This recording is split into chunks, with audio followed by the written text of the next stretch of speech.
ಭವಂತು ಸುಖಿನಃ. ಇಂದಿನ ಭಕ್ತಿ ಸಂದೇಶವನ್ನು ನೋಡೋಣ. ಅಪರೇಯಮಿತಸ್ತ್ವಾಯಂ ತ್ವಾನ್ಯಾಂ ಪ್ರಕೃತಿಂ ವಿಧಿ ಮೇ ಪರಾಂ ಜೀವಭೂತ ಮಹಾಬಾಹೋ ಯೇದಂ ಧಾರ್ಯತೆ ಜಗತ್.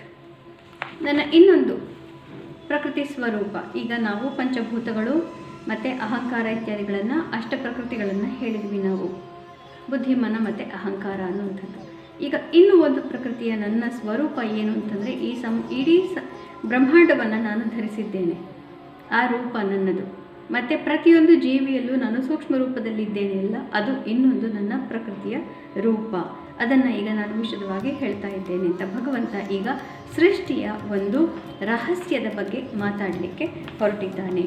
ಇಂದು ಶ್ರೀ ಪರಾಭವನಾಮ ಸಂವತ್ಸರೆ ಉತ್ತರಾಯಣೆ ವಸಂತ ಋತೌ ವೈಶಾಖ ಮಾಸೆ ಶುಕ್ಲ ಪಕ್ಷೆ. ಇಂದು 20ನೇ ತಾರೀಕು ಸೋಮವಾರ, ತೃತೀಯ ತಿಥಿ, ಅಂದರೆ ಇಂದು ಅಕ್ಷಯ ತದಿಗೆ ಮತ್ತು ಇಂದು ಕೃತಿಕಾ ನಕ್ಷತ್ರ. ಅಕ್ಷಯ ತೃತೀಯದ ಮಹತ್ವ ಏನು ಅಂತ ಮೊದಲು ತಿಳ್ಕೊಳ್ಳೋಣ. ಇಂದು ಅಕ್ಷಯವಾಗುತ್ತೆ. ಏನು ಅಕ್ಷಯವಾಗುತ್ತೆ? ಎಲ್ಲರೂ ಕೂಡ ಚಿನ್ನವನ್ನು ನಾವು ಇವತ್ತು ಹೋಗಿ ಕೊಂಡುಕೊಂಡು ಬಿಟ್ಟರೆ ಆ ಚಿನ್ನ ಅಕ್ಷಯವಾಗುತ್ತೆ ಅಂತ ಭ್ರಮಿಸ್ತಾರೆ. ಹೀಗಾಗಿ ಮುಗಿಬಿದ್ದು ಎಲ್ಲರೂ ಚಿನ್ನವನ್ನು ಕೊಂಡುಕೊಳ್ತಾರೆ. ಇವತ್ತು ಕೊಂಡುಕೊಂಡಿದ್ದು ಅಕ್ಷಯವಾಗುತ್ತೆ, ಚಿನ್ನ ಏನೋ ಅಕ್ಷಯವಾಗಬಹುದು ಅನ್ನೋಂತಹ ನಿಮ್ಮ ನಂಬಿಕೆ ಸರಿ ಇರಬಹುದು. ಆದರೆ ಅಲ್ಲಿ ನೀವು ಚಿನ್ನವನ್ನು ಕೊಂಡುಕೊಳ್ತಾ ಇರೋದ್ರಿಂದ ನೀವು ಅದಕ್ಕೆ ಸರಿಯಾದಷ್ಟು ದುಡ್ಡು ನಿಮ್ಮ ಜೇಬಿನಿಂದ ಕೊಟ್ಟಿರ್ತೀರಿ. ಹೀಗಾಗಿ ಇವತ್ತು ಏನು ಮಾಡಿದರೂ ಅದು ಅಕ್ಷಯವಾಗೋದ್ರಿಂದ ನಿಮ್ಮ ಕೈಯಿಂದ ಹೋಗೋ ದುಡ್ಡು ಹೋಗೋದು ಕೂಡ ಅಕ್ಷಯವಾಗುತ್ತೆ ಅನ್ನುವಂತಹ ಒಂದು ಕಲ್ಪನೆ ಅಲ್ಲಿ ಬರುತ್ತೆ. ಹೀಗಾಗಿ ಇವತ್ತು ಕೊಳ್ಳುವುದು, ವಿಕ್ರಯ ಮಾಡುವುದರಿಂದ ನಮಗೆ ಯಾವ ರೀತಿಯ ಲಕ್ಷ್ಮಿಯೂ ಸೌಭಾಗ್ಯವೂ ಬರೋದಿಲ್ಲ. ಯಾಕೆಂದರೆ ನೀವು ದುಡ್ಡನ್ನು ಜಾಸ್ತಿ ಖರ್ಚು ಮಾಡ್ತೀರಾ, ಅದು ಅಕ್ಷಯವಾಗಿಬಿಟ್ರೆ ನಮ್ಮ ಗತಿ ಏನು? ನಮ್ಮ ಕೈಯಿಂದ ಬೇರೆಯವರಿಗೆ ಕೊಡುವಂತಹ ದುಡ್ಡು ಅಕ್ಷಯವಾಗಿಬಿಟ್ರೆ ಏನು ಗತಿ? ಹೀಗಾಗಿ ಸುಮ್ಮನೆ ವಿಕ್ರಯದ ರೂಪದಲ್ಲಿ ಇವತ್ತು ಧನವನ್ನು ಕೊಟ್ಟರೆ ನಮಗೆ ಯಾವ ಪುಣ್ಯವೂ ಬರೋದಿಲ್ಲ, ಏನೂ ಅಕ್ಷಯವಾಗಲ್ಲ, ನಮ್ಮ ಪಾಕೆಟ್ ಖಾಲಿ ಆಗುತ್ತೆ. ಇಂದು ದಾನ ಮಾಡಿದರೆ ಅದರ ಫಲ ಅಕ್ಷಯ, ಧರ್ಮ ಮಾಡಿದರೆ ಅದರ ಫಲ ಅಕ್ಷಯ.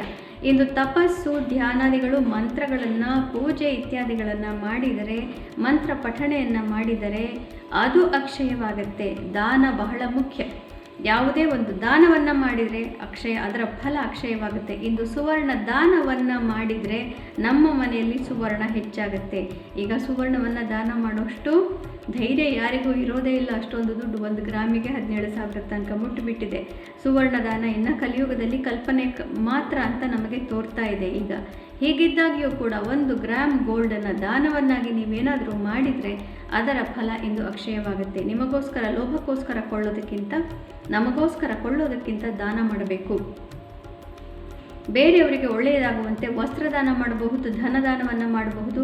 ಒಂದು ಗೃಹವನ್ನು ದಾನ ಮಾಡಿದರೆ, ಒಂದು ಮನೆಯನ್ನು ಕಟ್ಟಿಸಿ ದಾನ ಮಾಡಿದರೆ ಪಾತ್ರರಿಗೆ, ಸರಿಯಾದವರಿಗೆ, ಆ ಮನೆಯಲ್ಲಿ ಎಷ್ಟು ಧೂಳು ಕಡಂಗಡು ಸೇರಿರಬಹುದೋ ಅಷ್ಟು ವರ್ಷಗಳ ಕಾಲ ನಿಮ್ಮ ಇಷ್ಟ ದೇವತೆಯ ಲೋಕದಲ್ಲಿ ಆ ಪುಣ್ಯವಂತರು ಸುಖವಾಗಿ ಇರ್ತಾರೆ.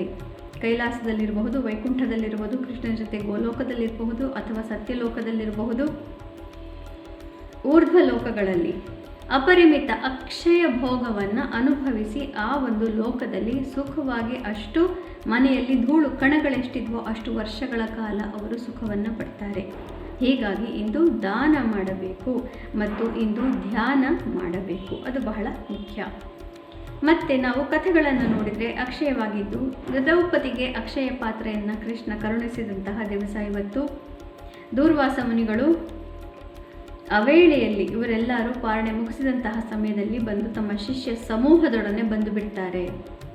ಬಂದಾಗ ನಮಗೆ ತುಂಬ ಹಸಿವು ಅಂತ ಬೇಕಂತ ಕುತಂತ್ರ ರೂಪದಲ್ಲಿ ದುರ್ಯೋಧನನಿಂದ ಪ್ರೇರಿತರಾಗಿ ಬಂದಿರ್ತಾರೆ. ಅಂತಹ ಸಮಯದಲ್ಲಿ ದ್ರೌಪದಿ ಬಹಳನೇ ಕಾತರಳಾಗಿ ಕೃಷ್ಣನನ್ನು ಪ್ರಾರ್ಥನೆ ಮಾಡ್ಕೊಳ್ತಾರೆ. ಕೃಷ್ಣ ಆವಾಗ ಅಲ್ಲಿ ಬಂದಾಗ ಅವಳು ತೊಳೆದಿಟ್ಟಿದಂತಹ ಪಾತ್ರೆಯನ್ನು ಕೊಡು ಸ್ವಲ್ಪ ಅಂತ ಕೇಳ್ತಾನೆ ಕೃಷ್ಣ ನಾವೆಲ್ಲ ತೊಳೆದು ಎಲ್ಲ ಇಟ್ಟಾಗಿ ಹೋಗಿದೆ, ಅಂತಹ ಪಾತ್ರೆಯನ್ನು ತೊಗೊಂಡು ಏನು ಮಾಡ್ತೀಯಪ್ಪ, ನೀನು ಯಾಕೆ ಅದನ್ನು ಮುಟ್ಟುತ್ತೀಯ ಅಂತ ಕೇಳ್ತಾಳೆ. ತಗೊಂಬ ಅಂತ ಹೇಳ್ತಾನೆ. ಅಲ್ಲಿ ಅವಳ ತೊಳೆದಿದ್ದಂತಹ ಆ ಪಾತ್ರೆಯಲ್ಲಿ ಒಂದು ಸೊಪ್ಪು, ಒಂದು ಕಣ ಹತ್ತುಕೊಂಡಿರುತ್ತೆ. ಅದನ್ನು ಕೃಷ್ಣ ತಾನು ತಿಂದು ನನಗೆ ಹೊಟ್ಟೆ ತುಂಬಿ ಹೋಯಿತು ಅಂತ ಹೇಳ್ತಾನೆ. ಆವಾಗ ಅವರಿಗೆಲ್ಲರಿಗೂ ಹೊಟ್ಟೆ ತುಂಬಿದಂತಾಗಿ ಅನುಭವವಾಗಿ ಜ್ಞಾನೋದಯವಾಗುತ್ತೆ. ತಮ್ಮ ತಪ್ಪಿನ ಅರಿವಾಗಿ ಕೃಷ್ಣನನ್ನು ಕ್ಷಮೆ ಕೇಳಿಕೊಂಡು, ಪಾಂಡವರನ್ನ ಕ್ಷಮೆ ಕೇಳಿಕೊಂಡು ವಾಪಸ್ ಹೊರಟೋಗ್ತಾರೆ. ಮತ್ತು ಇಂದು ದ್ರೌಪದಿಯ ವಸ್ತ್ರ ಅಕ್ಷಯವಾದಂತಹ ದಿವಸ.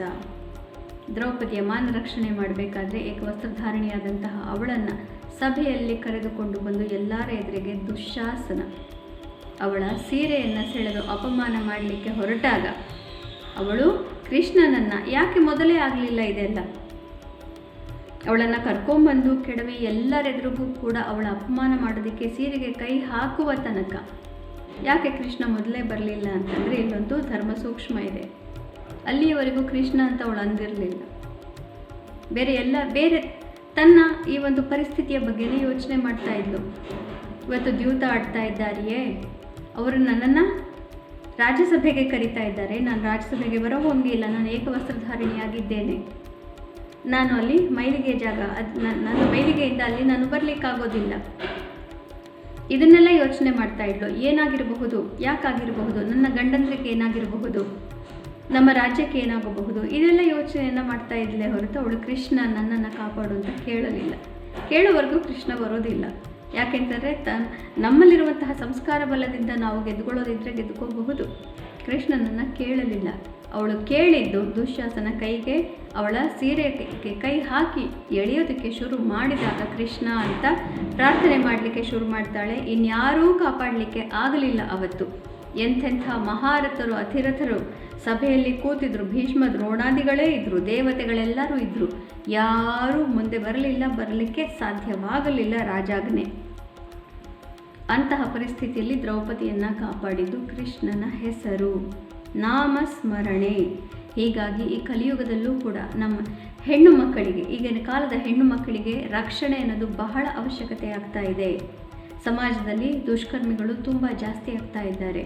ನಮ್ಮನ್ನು ನಾವೇ ಕಾಪಾಡಿಕೊಳ್ಳೋದು ಹೇಗೆ ಬಹಳ ಕಷ್ಟವಾಗಬಹುದು. ಕಷ್ಟವಾಯಿತು ಅಂತ ಹೇಳಿ ನಾವು ಏನೇ ಪರಿಸ್ಥಿತಿ ಬಂದರೂ ಪರವಾಗಿಲ್ಲ ಅಂತ ನಾವು ನಮ್ಮ ತೊಂದರೆಗಳಿಗೆ ಅಥವಾ ಬೇರೆಯವರ ದಬ್ಬಾಳಿಕೆಗೆ ಒಳಗಾಗಬಾರದು. ಕೃಷ್ಣನ ಹೆಸರು ಎಷ್ಟು ಶಕ್ತಿಯುತ ಮತ್ತು ಎಷ್ಟು ಪವಾಡಗಳನ್ನು ಮಾಡುತ್ತೆ ಅಂತಂದರೆ, ಭಕ್ತಿಯಿಂದ ಕೃಷ್ಣ ಈ ಒಂದು ಅಪಮಾನದ ಸಂದರ್ಭಗಳು ನನ್ನ ಜೀವನದಲ್ಲಿ ಬೇಡ, ನಾನು ಒಬ್ಬನನ್ನು ಸರಿಯಾಗಿ ಮದುವೆ ಮಾಡಿಕೊಂಡು ಅವನ ಜೊತೆ ಸರಿಯಾಗಿ ಬದುಕಬೇಕು ಅನ್ನುವಂತಹ ಒಂದು ನಿರ್ಧಾರವನ್ನು ಮಾಡಿಕೊಂಡಂತಹ ಸುಸಂಸ್ಕೃತರಾದಂತಹ ಹೆಣ್ಣು ಮಕ್ಕಳಿಗೆ ಕೃಷ್ಣನ ರಕ್ಷಣೆ ಯಾವಾಗಲೂ ಇದ್ದೇ ಇರುತ್ತೆ. ಇಂದು ಅವಳ ವಸ್ತ್ರ ಅಕ್ಷಯವಾಗಿ ಅವಳ ಮಾನವನ್ನು ಹರಿಸಲಿಕ್ಕೆ ದುಶ್ಯಾಸನನಿಗೆ ಆಗಲೇ ಇಲ್ಲ. ಅವಳ ವಸ್ತ್ರಗಳನ್ನು ಎಳೆದು ಅವನು ಸುಸ್ತಾಗಿ ಅಂಥ ಕ್ಷತ್ರಿಯ ರಾಜನಾದವನು ನೆಲದಲ್ಲಿ ಕುಸಿದು ಬಿದ್ದು ಹೋದ. ಅಂತಹ ಸಂದರ್ಭವನ್ನು ಕೃಷ್ಣ ಅವನಿಗೆ ತಂದುಕೊಟ್ಟ ಮೇಲೆ ನಮ್ಮ ರಕ್ಷಣೆಯನ್ನು ಮಾಡೋದು ಯಾವ ದೊಡ್ಡ ಕೆಲಸ. ಕೃಷ್ಣನಿಗೆ ಖಂಡಿತವಾಗಲೂ ರಕ್ಷಣೆ ಮಾಡೇ ಮಾಡ್ತಾನೆ. ಅವನು ಬಹಳ ದೀನಬಂಧು, ದಯಾಸಿಂಧು ಅವನು. ಹೀಗಾಗಿ ಕೃಷ್ಣನ ಧ್ಯಾನವನ್ನು ವಿಶೇಷವಾಗಿ ಇಂದು ದ್ರೌಪದಿಯ ಮಾನವನ್ನು ರಕ್ಷಣೆ ಮಾಡಿದಂತಹ ಕೃಷ್ಣ ನೀನು ಅಂತ ಹೇಳಿ ಅವನಿಗೆ ನಮ್ಮ ಮಾನವನ್ನು ರಕ್ಷಣೆ ಮಾಡು, ನಮ್ಮನ್ನು ಕೂಡ ಬಹಳ ಕಷ್ಟದ ಸಂದರ್ಭಗಳಲ್ಲಿ ಯಾವತ್ತೂ ಕೈ ಬಿಡದಂತೆ ನಿನ್ನ ಭಕ್ತಿ ನಮ್ಮಲ್ಲಿ ದೃಢವಾಗಿರುವಂತೆ ಮಾಡು ಅಂತ ಕೇಳಿಕೊಳ್ಳುವಂತಹ ಪುಣ್ಯಕರವಾದಂತಹ ದಿವಸ ಇದು. ಬರೀ ಹೋಗಿ ಚಿನ್ನವನ್ನು ಕೊಂಡುಕೊಂಡು ಬರಬೇಡಿ, ಯಾಕೆಂದರೆ ನೀವು ದುಡ್ಡು ಕೊಟ್ಟು ಚಿನ್ನ ತರ್ತಾ ಇದ್ದೀರಿ, ನಿಮಗೆ ಯಾರೂ ಚಿನ್ನ ದಾನ ಕೊಡ್ತಾ ಇಲ್ಲ. ಹೀಗಾಗಿ ಇವತ್ತು ವಸ್ತ್ರದಾನವನ್ನು ಮಾಡಿ, ರೇಷ್ಮೆ ವಸ್ತ್ರವೋ ಜರತಾರಿ ವಸ್ತ್ರವನ್ನು ದಾನ ಮಾಡಬಹುದು. ಸ್ವಲ್ಪ ಚಿನ್ನ ನಿಮಗೆ ಬೇಕಾಗಿದ್ದರೆ ಕೊಂಡುಕೊಳ್ಳಬಹುದು, ಆಫರ್ಗಳೆಲ್ಲ ಇರುತ್ತೆ ಅಂತ. ಆದರೆ ಅದರಿಂದ ನಿಮ್ಮ ಚಿನ್ನ ಅಕ್ಷಯವಾಗುತ್ತೆ ಅಂತ ಖಂಡಿತವಾಗಲೂ ಭ್ರಮಿಸಬೇಡಿ. ಮತ್ತು ಕೃಷ್ಣನ ಧ್ಯಾನವನ್ನು ಮಾಡಿ ಅವನೇ ಇದ್ದಾಗ ಈ ಒಂದು ಸಣ್ಣ ಬಿಡಿಗಾಸಿನ ಚಿನ್ನ ಯಾವ ಲೆಕ್ಕ ನಮಗೆ. ಅವನು ಚಿನ್ನದ ಅರಮನೆಯನ್ನೇ ಸುಧಾಮನಿಗೆ ಕೊಟ್ಟಂತೆ ನಮಗೆ ಎಲ್ಲ ಸೌಭಾಗ್ಯವನ್ನು ಕಾಲ ಬಂದಾಗ ಖಂಡಿತವಾಗಲೂ ಕೊಟ್ಟು ಬಿಡ್ತಾನೆ. ನಮಗೆ ಏನು ಬೇಕು ಅಂತಂದರೆ ಅವನಲ್ಲಿ ಒಂದು ಅಚಲವಾದಂತಹ ಭಕ್ತಿ ಬೇಕು. ಇಂದಿನ ಭವಿಷ್ಯವನ್ನು ನೋಡೋಣ. ಇಂದು ಕೃತಿಕಾ ನಕ್ಷತ್ರ, ಮೇಷರಾಶಿಯವರಿಗೆ ನಿಮ್ಮ ಮನೆಯಲ್ಲಿ ಇವತ್ತು ಬಹಳ ಶುಭವಾದಂತಹ ದಿನವಾಗಿದ್ದರಿಂದ ಸುಸಂದರ್ಭದಲ್ಲಿ ಮನೆಯಲ್ಲಿ ಪೂಜಾದಿಗಳು ಖಂಡಿತ ನಡೆಯುತ್ತೆ ಮತ್ತು ಒಳ್ಳೆಯ ಆಸ್ಪೇಷಸ್ ಸೆರೆಮನಿ ಅಂತ ಹೇಳ್ತೀವಿ, ಪುಣ್ಯ ಕಾರ್ಯಗಳು ಇವತ್ತು ನಿಮ್ಮ ಮನೆಯಲ್ಲಿ ಖಂಡಿತವಾಗಲೂ ಜರುಗುತ್ತೆ. ಮನೆಯಲ್ಲಿ ಎಲ್ಲರ ಜೊತೆ ಕೂಡಿ ಸಂತಸದಿಂದ ನೀವು ಕಾಲವನ್ನು ಕಳೆಯುವಂತಹ ದಿವಸ ಇದಾಗಿರುತ್ತೆ. ವೃಷಭ ರಾಶಿಯವರಿಗೆ ನಿಮ್ಮ ರಾಶಿಯಲ್ಲಿ ಚಂದ್ರ ಇರೋದ್ರಿಂದ ಅತ್ಯುತ್ತಮವಾದಂತಹ ದಿವಸ. ಮನಸ್ಸಿಗೆ ನೆಮ್ಮದಿ, ನಿಮ್ಮಲ್ಲಿರುವಂತಹ ಒಂದು ಶಾಂತಿಯನ್ನು ಬೇರೆಯವರಿಗೂ ಹಂಚಿ ನೀವು ಬಹಳ ಸಂತೋಷ ಪಡುವಂತಹ ದಿನ ಇದಾಗಿರುತ್ತೆ. ಮಿಥುನ ರಾಶಿಯವರಿಗೆ ಸ್ವಲ್ಪ ಕಷ್ಟಕರವಾದಂತಹ ದಿವಸ. ಮುಖ್ಯ ನಿರ್ಧಾರಗಳು ಇವತ್ತು ನಿಮ್ಮ ಪರವಾಗಿ ಇರೋದಿಲ್ಲ. ಆದರೆ ಇವತ್ತು ನಿಮ್ಮ ಕಾರ್ಯಕ್ಷೇತ್ರಕ್ಕೆ ನಮ್ಮ ಗೌರ್ಮೆಂಟ್ ಹಾಲಿಡೇ ಇಲ್ಲದ ಕಾರಣ ನೀವು ಸ್ವಲ್ಪ ಕಷ್ಟಪಡಬೇಕಾಗಿ ಬರಬಹುದು. ಹೀಗಾಗಿ ನಿಮ್ಮ ಕಷ್ಟದಲ್ಲೆಲ್ಲ ಇವತ್ತು ಕೃಷ್ಣನ ಹೆಸರನ್ನು ಒಮ್ಮೆ ಹೇಳಿಬಿಡಿ, ಅದು ಅಕ್ಷಯವಾಗುತ್ತೆ. ಒಂದು ಸರಿ ನೀವು ಹೇಳಿಕೊಂಡರೂ ಕೂಡ ನಿಮ್ಮ ಇಡೀ ಜನ್ಮದಲ್ಲಿ, ಇಡೀ ವರ್ಷದಲ್ಲಿ ಹೇಳಿದಷ್ಟು ಅಕ್ಷಯವಾದಂತಹ ಫಲವನ್ನು ಭಗವಂತ ಇವತ್ತು ಕೊಡ್ತಾನೆ. ಹೀಗೆ ಆದ್ದರಿಂದ ಇವತ್ತು ನೀವು ಧ್ಯಾನವನ್ನು ಮಾಡೋದನ್ನು ಮರೆಯಬೇಡಿ. ಕರ್ಕ ರಾಶಿಯವರಿಗೆ ಇವತ್ತು ಇಷ್ಟಾರ್ಥ ಸಿದ್ಧಿ, ಮನಸ್ಸಿಗೆ ನೆಮ್ಮದಿ, ಮಿತ್ರರಿಂದ ಧನಾಗಮ ಮತ್ತು ಅತ್ಯಂತ ಸಂತೋಷ. ಸಿಂಹರಾಶಿಯವರಿಗೆ ಕಾರ್ಯಕ್ಷೇತ್ರದಲ್ಲಿ ದೊಡ್ಡದಾದಂತಹ ಯಶಸ್ಸಿನ ಒಂದು ಸುದ್ದಿಯನ್ನು ಕೇಳಬಹುದು. ಆದರೂ ಕೂಡ ಆ ಸುದ್ದಿ ಎಲ್ಲ ಅಷ್ಟು ಸುಲಭವಾಗಿ ಏನೂ ತೊಂದರೆ ಇಲ್ಲದೆ ನಿಮ್ಮ ಕೈಗೂಡೋದು ಸಾಧ್ಯವಿಲ್ಲ. ಹೀಗಾಗಿ ಮನೆ ಮತ್ತು ಕಾರ್ಯಕ್ಷೇತ್ರದ ಜವಾಬ್ದಾರಿಗಳಲ್ಲಿ ಸಿಲುಕಿ ಹಾಕಿಕೊಳ್ಳುವಂತಹ ಸಾಧ್ಯತೆಗಳು ಇವತ್ತು ತುಂಬ ಜಾಸ್ತಿ. ಕನ್ಯಾ ರಾಶಿಯವರಿಗೆ ಉತ್ತಮವಾದಂತಹ ದಿವಸ, ಭಾಗ್ಯೋದಯವಾಗುತ್ತೆ. ಹಿಂದಿನ 3-4 ದಿನಗಳಲ್ಲಿದ್ದಂತಹ ಎಲ್ಲ ತೊಂದರೆಗಳಿಗೂ ಇವತ್ತು ಪರಿಹಾರ ಪ್ರಾಪ್ತಿಯಾಗುವ ಸಾಧ್ಯತೆ ಇರುತ್ತೆ. ತುಲಾ ರಾಶಿಯವರಿಗೆ ಉತ್ತಮವಾದಂತಹ ದಿವಸ, ಮನಸ್ಸಿಗೆ ನೆಮ್ಮದಿ ಪ್ರಾಪ್ತಿ. ಆದರೂ ಕೂಡ ಮುಖ್ಯವಾದಂತಹ ನಿರ್ಧಾರಗಳು ಬೇಡ. ಇವತ್ತು ನಿಮ್ಮ ಪ್ರೀತಿ ಪಾತ್ರರಿಂದ ಯಾವುದೇ ರೀತಿಯ ಸಹಕಾರ ನಿಮಗೆ ಇರೋದಿಲ್ಲ. ಹಾಗಾಗಿ ಇವತ್ತು ದಾಂಪತ್ಯದಲ್ಲಿ ಪ್ರೇಮ ಪ್ರೀತಿ ಪ್ರಕರಣಗಳಲ್ಲಿ ಸೋಲು. ವೃಶ್ಚಿಕ ರಾಶಿಯವರಿಗೆ ಅತ್ಯುತ್ತಮವಾದಂತಹ ದಿವಸ, ಎಲ್ಲ ರೀತಿಯಿಂದಲೂ ಜಯವನ್ನು ಪಡೆಯಬಹುದು. ಬೇರೆಯವರ ಸಹಕಾರ ಸಂಪೂರ್ಣವಾಗಿ ನಿಮ್ಮ ಕಡೆ ಇದೆ. ಇವತ್ತು ಬೇರೆಯವರ ಜೊತೆಗೂಡಿ ಮಾಡುವಂತಹ ಎಲ್ಲ ಕೆಲಸದಲ್ಲೂ ನಿಮಗೆ ಯಶಸ್ಸು. ಧನು ರಾಶಿಯವರಿಗೆ ಅತ್ಯುತ್ತಮವಾದಂತಹ ದಿವಸ, ಸಾಮಾಜಿಕ ಚಟುವಟಿಕೆಗಳಲ್ಲಿ ನಿಮ್ಮ ಆತ್ಮವಿಶ್ವಾಸ ತುಂಬ ಚೆನ್ನಾಗಿದೆ. ಮನಸ್ಸಿಗೆ ಅತಿ ಹೆಚ್ಚಿನ ನೆಮ್ಮದಿ ಪ್ರಾಪ್ತಿ ಹಾಗೂ ಎಲ್ಲ ರೀತಿಯಲ್ಲೂ ಜಯ ಪ್ರಾಪ್ತಿ. ಮಕರ ರಾಶಿಯವರಿಗೆ ಸ್ವಲ್ಪ ಕಷ್ಟಕರವಾದಂತಹ ದಿವಸ, ಹಣಕಾಸನ್ನು ಇವತ್ತು ಇನ್ವೆಸ್ಟ್ಮೆಂಟ್ ಇತ್ಯಾದಿಗಳನ್ನು ಮಾಡಲಿಕ್ಕೆ ಹೋಗಬೇಡಿ. ಅಕ್ಷಯ ತೆರಿಗೆ ಆಗಿದ್ದರೂ ಕೂಡ ಇವತ್ತೇ ನಿಮಗೆ ಯಾವುದೇ ರೀತಿಯ ಇನ್ವೆಸ್ಟ್ಮೆಂಟ್ ಪ್ರಾಫಿಟ್ಗಳು ಬರುವುದಿಲ್ಲ. ಇವತ್ತು ನೀವು ಇನ್ವೆಸ್ಟ್ಮೆಂಟ್ ಮಾಡಿದರೆ ಇನ್ನೊಂದು ಒಳ್ಳೆಯ ದಿನದಲ್ಲಿ ನೀವು ಅದನ್ನು ಬೆನಿಫಿಟನ್ನು ರೀಪ್ ಮಾಡಬಹುದು. ಆದರೆ ಇವತ್ತು ಅಷ್ಟೊಂದು ಉಪಯುಕ್ತಕರವಾದಂತಹ ದಿವಸ ಆಗಿರೋದಿಲ್ಲ. ಮನಸ್ಸಿಗೆ, ಹೃದಯಕ್ಕೆ ಸಂಬಂಧಿಸಿದಂತಹ ಭಾವುಕತೆಯ ಸಮಸ್ಯೆಗಳಿಗೆ ಇವತ್ತು ಪರಿಹಾರ ನಿಮಗೆ ಪ್ರಾಪ್ತಿ ಆಗೋದಿಲ್ಲ. ಕಷ್ಟಕರವಾದಂತಹ ದಿವಸ. ಕುಂಭರಾಶಿಯವರಿಗೆ ಆಸ್ತಿಪಾಸ್ತಿ ವಿಚಾರಗಳಲ್ಲಿ ಇವತ್ತು ಸ್ವಲ್ಪ ಮುಖ್ಯವಾಗುತ್ತೆ. ಮನೆಯಲ್ಲಿ ಸ್ವಲ್ಪ ಅಹಿತಕರವಾದಂತಹ ವಾತಾವರಣ ಮೂಡಬಹುದು. ಸ್ವಲ್ಪ ಮನೆಯಲ್ಲಿ ಜವಾಬ್ದಾರಿಗಳು ನಿಮಗೆ ಜಾಸ್ತಿ ಆಗಬಹುದು. ತಾಯಿಯ ಆರೋಗ್ಯ ಅಥವಾ ತಾಯಿ ಸ್ಥಾನದಲ್ಲಿ ಇರೋರಿಗೆ ನೀವು ಇವತ್ತು ಸಮಾಧಾನಕರವಾಗಿ ನಡೆದುಕೊಳ್ಳುವುದು ಬಹಳ ಅವಶ್ಯಕತೆ ಇರುತ್ತೆ. ಮೀನರಾಶಿಯವರಿಗೆ ಅತ್ಯುತ್ತಮವಾದಂತಹ ದಿವಸ, ಇವತ್ತು ನಿಮ್ಮ ವೈಯಕ್ತಿಕ ವಿಷಯಗಳಲ್ಲಿ ಹಾಗೂ ಸಾಮಾಜಿಕ ಚಟುವಟಿಕೆಗಳಲ್ಲೂ ಕೂಡ ನಿಮ್ಮ ಆತ್ಮವಿಶ್ವಾಸ ತುಂಬ ಚೆನ್ನಾಗಿದೆ. ಬೇರೆಯವರು ಬಹಳ ಸಹಕಾರ ಕೊಡ್ತಾರೆ. ಬಂಧು ಮಿತ್ರರೆಲ್ಲ ಸಹಕಾರದಿಂದ ಇವತ್ತು ಜಯವನ್ನು ಸಾಧಿಸಬಹುದು. ಮಾಧ್ಯಮದಲ್ಲಿರೋರಿಗಂತೂ, ಸೋಷಿಯಲ್ ಮೀಡಿಯಾ ಅಥವಾ TV, ರೇಡಿಯೋ ಇತ್ಯಾದಿಗಳಲ್ಲಿರೋರಿಗೆ ಇದು ಅಪ್ರತಿಮವಾದಂತಹ ದಿವಸ.